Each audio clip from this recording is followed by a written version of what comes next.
The courtroom was silent except for the shuffle of papers and the clink of Derek's lawyer adjusting his pen. He stood, looked straight at the judge, and said, "Your Honor, she's dangerous. She's emotionally unstable. Even her own sister has a restraining order against her." I stared ahead. My throat tightened, but I didn't flinch. His lawyer glanced at me, then smirked, like the damage was done, like I was already beaten. I didn't say a word, not because I didn't want to, but because I knew the truth had a way of showing up when you least expected it. And then, from the back of the courtroom, a woman's voice rang out, clear, steady. "Actually, I'm her sister, and I have something to say." Every head turned. Even the judge looked stunned. She stepped forward past the benches, past the attorneys, toward the front of the courtroom like she belonged there. It was Naomi, and in that moment, everything changed. "My name is Alina Kerr. I used to think I had a good sense for people. I work as a school counselor. I've spent years helping teenagers open up about things they thought they'd never say out loud. But somehow, I didn't see it in my own home. I didn't see who Derek really was until everything had already started to fall apart. We met at a university alumni event. He was magnetic, confident, and warm in that way that draws people in. Everyone liked him. I liked him. He made me laugh, asked thoughtful questions, and told me he admired how much I cared about my work. We talked for hours that first night. A year later, we were married. In the beginning, it felt like I had finally found someone who truly understood me. We bought a modest home in the suburbs. We had our son, Micah, 3 years into the marriage. Derek was charming and attentive. He brought me coffee every morning and made sure I had time for my hobbies. But slowly, things changed. He started making small criticisms. He'd correct how I spoke to Micah. He'd raise an eyebrow when I talked about my day, as if my problems were silly or exaggerated. He didn't yell, not then. He didn't slam doors or break things. Instead, he made me feel like I was overreacting, like I was sensitive and forgetful and not as smart as I thought. It was quiet manipulation, the kind that seeps in and makes you question whether you're the one doing something wrong. He began isolating me from the people who grounded me. He said my sister Naomi was a bad influence, that she liked to stir up drama and create problems between us.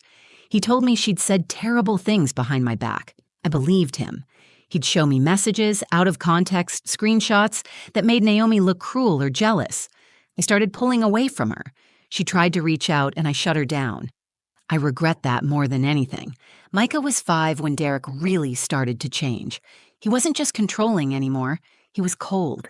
If I disagreed with him, he'd punish me with silence for days. If I cried, he'd call me dramatic. If I tried to set boundaries, he'd make threats. Not loud, obvious ones, but quiet suggestions of what he could take away. "You know, a court would never believe you," he'd say. "I'm stable. I have a good job. You cry over the dishwasher." By the time I realized what was happening, I felt completely alone. I didn't even recognize myself. I wasn't the strong woman I used to be. I was exhausted, unsure, and constantly apologizing for things I couldn't name. I left him after one night when Micah came into our room and asked, "Mommy, why is Daddy so mad at you all the time?" That was my breaking point. I packed a bag while Derek was at work and took Micah to my parents' house. It was the first time I had done something without Derek's approval in years. I expected him to beg for us back, to try and explain things. Instead, he went straight to legal threats. He filed for divorce and petitioned for full custody. In his statements, he painted me as unstable, unreliable, and emotionally erratic. He claimed I was dangerous around Micah. He said I had outbursts and that I had alienated myself from my own family, including my sister, who, according to his lawyer, had filed a restraining order against me. That was the first I had heard of it. I sat in court listening to his attorney list off lies, twisting every painful memory into a weapon. My attorney leaned in and whispered, "Do you want to respond to that about your sister?" I said no. I didn't want to fight fire with fire. I wanted facts. And the fact was, I hadn't spoken to Naomi in nearly 2 years. Not because I hated her, but because I was convinced she hated me. I had no idea she was even in the courtroom, no idea she'd been following the case or had something to say, but she was there. And when she stood up, everything I thought I understood about what was happening, everything Derek had tried to make the world believe, began to unravel. I had never been in a courtroom before the custody trial. I thought it would be more formal, more rigid. Instead, it felt like a theater where my life was being performed without my permission, and Derek was the one writing the script. He walked in that day looking polished. Crisp suit, clean shave, calm expression. He even smiled at the bailiff. If you didn't know him, you'd think he was just a father trying to do what was best for his child. That's what he wanted the judge to believe. That's what he had worked so hard to build. A version of himself that looked credible and safe, and a version of me that didn't. His lawyer, a woman named Clarissa Wynn, had the kind of voice that made everything sound rational, even when she was twisting the truth. She stood confidently in front of the judge and began painting a picture I didn't recognize. She said I was emotionally unstable, that I had erratic behavior, and that I was incapable of making calm decisions in the interest of our son. She used words like impulsive, high-strung, and self-isolating. She said I had a pattern of pushing away the people closest to me and that this included my own family. Then came the moment that took the air out of the room. She turned to the judge and said, "Your Honor, I'd also like to point out that Ms. Kerr's own sister has filed a restraining order against her. That should give the court serious pause about her emotional fitness to parent." I froze. For a second, I couldn't breathe. My mind raced. Was that true? Had Naomi really gone that far? I tried to remember the last words we exchanged. It was a tense conversation, angry even, but it wasn't violent. There had never been threats, no yelling, just a sad silence that stretched between us after too many misunderstandings and too much interference from Derek. I looked at my attorney. She whispered, "Do you want to respond?" I shook my head. I wasn't sure what was true anymore. I had spent so long in a fog of gaslighting that I didn't trust my own memories. If Naomi had filed something, wouldn't I have known? Wouldn't I have been served? Clarissa continued, calmly flipping through a folder. She didn't offer any proof. She didn't submit a document. Just the statement. Just the seed of doubt. That was Derek's strategy. He didn't need facts. He needed uncertainty. He needed the judge to look at me and wonder. I sat there quietly, hands folded in my lap, trying to keep my face neutral. I knew every expression I made would be watched. If I showed anger, it would confirm their story. If I cried, it would be seen as weakness. So I stared straight ahead. I kept my breathing steady and tried to block out the sting behind my eyes. Derek watched me the entire time. He didn't flinch when his lawyer lied. He didn't object or correct the statement. He wanted it out there. He wanted the courtroom to believe I had burned every bridge, even the ones he set fire to himself. Naomi had been the last connection I had to the version of me that existed before him. And even though we hadn't spoken in so long, part of me still hoped that if I ever needed her, she'd show up. But as the minutes passed and she didn't appear, I began to accept that maybe he had won. Maybe he had turned her too far against me. The judge asked Clarissa if she had any documentation of the restraining order. She responded carefully. "We are working on obtaining the file, but based on credible information from Mr. Kane, we're confident in the assertion." My attorney objected, stating that no such document had been received, and until it was produced, it shouldn't be considered. The judge nodded but made a note. And just like that, a lie had been spoken into the record. I kept thinking about Micah, about what he would think if he were old enough to understand what was happening. I wondered what he'd remember. Would he remember how hard I tried to keep things gentle and safe? Or would he grow up believing I was the version of me his father had created? I sat in that courtroom, surrounded by strangers deciding my future, and I felt more alone than I ever had in my life. Until I heard the voice. "Actually, I'm her sister, and I have something to say." The moment Naomi's voice rang out across the courtroom, it was like time cracked open. I hadn't heard her speak in 2 years, and yet I recognized her tone immediately, confident but trembling beneath it. The courtroom shifted, heads turned. The judge raised her eyebrows and leaned slightly forward. "Excuse me," the judge said. "Who are you?" Naomi stepped out from the back row. She wasn't dressed like someone who came to sit quietly. She wore a tailored navy blazer, her hair pulled back. She looked strong. "I'm Naomi Kerr. I'm Alina's sister." Clarissa Wynne looked up, startled. She whispered something to Derek, who instantly tensed. "I'm not on the witness list," Naomi said, "but I believe I need to correct the record." The judge looked to the bailiff. "Escort her forward." Naomi walked past the rows of seats and up to the front with a composure that made it feel like she belonged there. My heart pounded. I didn't know why she was there. I didn't know if she had come to help me or help him. I hadn't spoken to her since the week Derek accused me of being emotionally abusive and forwarded her private texts to me. She never replied when I tried to reach out afterward. I thought she was gone for good. Naomi turned to the judge. "There is no restraining order. I have never filed one against my sister. That is a lie."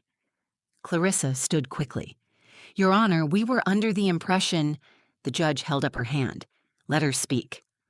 Naomi looked at me, her eyes full of something I hadn't seen in years, grief, maybe, or regret. 2 years ago, I stopped speaking to my sister. I believed things about her that I shouldn't have. I believed things because someone I trusted showed me messages, screenshots, and half-truths that painted her as manipulative. I see now that I was being used. The courtroom had fallen silent. Derek sat frozen, his expression unreadable. He didn't interrupt, but I could see his jaw tighten. Naomi went on. "Derek told me she was unstable, that she was harming Micah emotionally. He said she was isolating herself on purpose and that she was paranoid. He said all she did was tear people down." She paused. "I believed him because he was calm and convincing, because he always had a version of the story that made sense, and I didn't realize I was just one more person he needed to isolate her from." The judge leaned back in her chair, listening intently. "I didn't file a restraining order," Naomi said again firmly.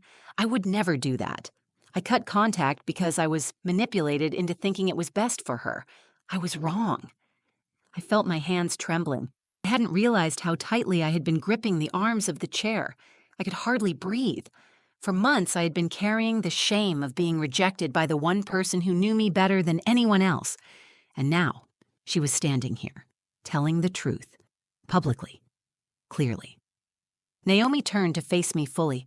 "I'm sorry," she said. "I should have called. I should have asked you directly. I'm here now, and I want to help fix what I broke." The judge looked at Clarissa. "Counsel, would you like to explain why you submitted a claim without documentation?" Clarissa, ever composed, replied, "We relied on testimony from Mr. Kane, and we're in the process of verifying—" "That will not be sufficient going forward," the judge interrupted.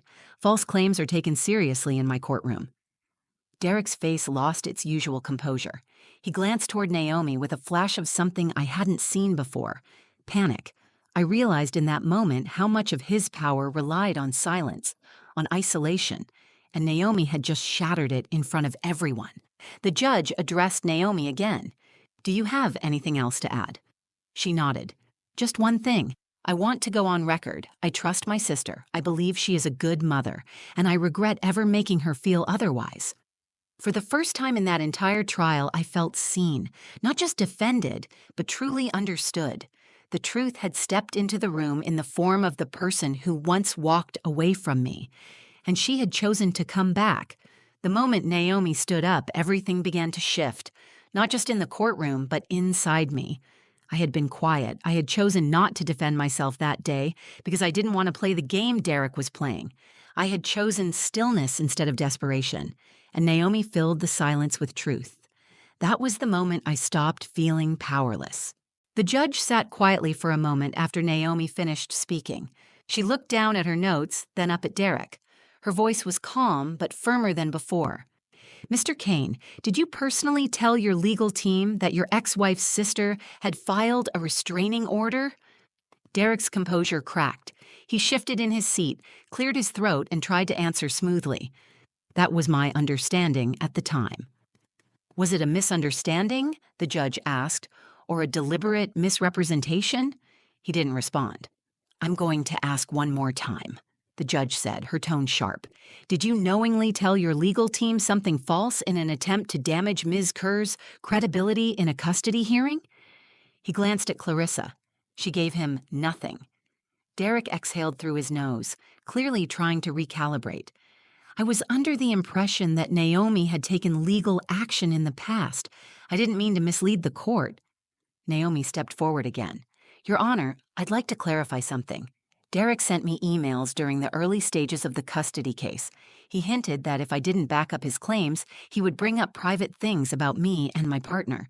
He wanted to control the narrative. When I didn't comply, he stopped contacting me. The courtroom seemed to shrink in that moment. The air grew thick with tension. For the first time, the spotlight was no longer on me. It was on him. My attorney rose. We would like to request that all prior claims made by Mr. Kane and his legal counsel be reevaluated for accuracy and intent. The judge nodded. I will be issuing a formal inquiry into the statements submitted under Mr. Kane's name. Furthermore, we will proceed with testimony under the assumption that Ms. Kerr's credibility has been unfairly attacked without valid evidence. Derek didn't speak again for the rest of the hearing. He didn't need to. The damage had already been done, by him, to himself.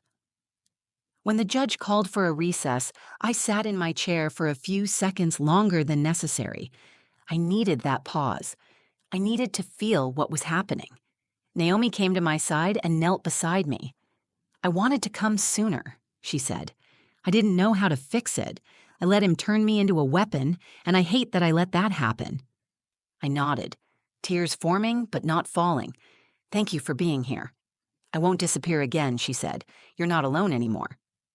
Later, when the court resumed, the judge addressed both sides with final remarks before issuing a temporary custody ruling. This court finds no basis to remove shared parental rights from Ms. Kerr. At this time, custody will remain joint, with a third-party evaluator to monitor all exchanges between Mr. Kane and his son for the next 90 days.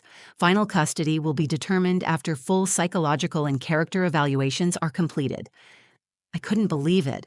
After months of fear, false accusations, and the slow unraveling of my confidence, I had been heard. The judge had seen through him.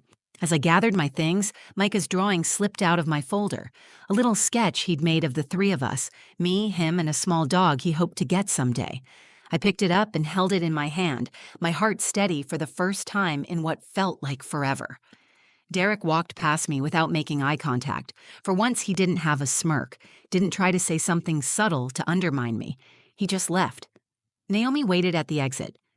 When we stepped outside into the sunlight, she walked beside me, silent but present. That meant everything. In the courtroom, it had been my name on the documents, my reputation on the line. But it wasn't just my story. It was every woman who has ever been told she's too emotional. Every mother who's been accused of being unstable because she stood up to control. Every sister who didn't know she was being played until it was almost too late. Naomi's voice changed everything that day. She turned the tide not just in the courtroom, but in my heart. The version of me that Derek tried to erase stood up again, stronger, clearer, and no longer alone. After the hearing, I didn't cry right away. I thought I would, but I didn't. I think I was still holding my breath, waiting for something to go wrong, waiting for someone to tell me the relief I felt wasn't real, but it was. That night, I sat on the floor of Micah's room while he played with his toy cars. He lined them up on the rug like a little parade and asked if I would help him build a garage. I did. We didn't talk about court or his dad or anything heavy. We just played. And in the middle of it, he looked up at me and said, "You seem happy again." That sentence broke me. I held on to him tightly, whispering thank you over and over. He didn't know what he was thanking me for, but he hugged me back without hesitation. In the weeks that followed, I started to rebuild not just my custody case, but my sense of self. I joined a support group for women who had gone through emotional abuse during custody battles. I started seeing a therapist regularly. I began sleeping through the night again. Naomi and I met for coffee the next week. It wasn't easy. There was a lot of silence at first, a lot of painful honesty between sips of coffee and deep breaths. She told me how sorry she was for not asking questions, for assuming that Derek's version of me was true. I told her I wasn't proud of how I had shut her out, how I had ignored my own instincts in favor of his influence. We didn't try to pretend everything was perfect. We didn't call ourselves healed or whole, but we decided we were worth the effort. Sisters, even when the world tries to pull them apart, can still find their way back to each other. The custody case continued for a few more months. The judge's request for a psychological evaluation revealed clear patterns of controlling behavior in Derek. The evaluator's report confirmed what I had lived through. Slowly, piece by piece, the truth built its own record. Not just my words, but evidence. Eventually, I was awarded primary custody of Micah. Derek was granted supervised visitation, along with a court-ordered parenting class and mandatory counseling. I didn't feel triumphant. This wasn't about revenge or winning. It was about creating a life where my son could feel safe, where I could parent without fear, and where I could breathe without walking on eggshells. If you had told me a year earlier that I would be standing in court, accused of being dangerous by the person who once promised to love me, I wouldn't have believed you. If you had told me my sister would be the one to pull the truth into the light, I might have laughed bitterly. But life surprises you in the moments you least expect. Here's what I've learned. Silence is not weakness. Choosing not to defend yourself in the moment doesn't mean you're surrendering. Sometimes it means you're waiting for the truth to walk in, beside you. I didn't win that day in court because I shouted louder or fought harder. I won because I stood in who I was. I waited. I trusted that the lies would collapse under their own weight, and they did. If you're watching this and someone has tried to make you feel small, unworthy, or like your voice doesn't matter, I want you to know something. The truth does not need permission to be spoken. It only needs a moment.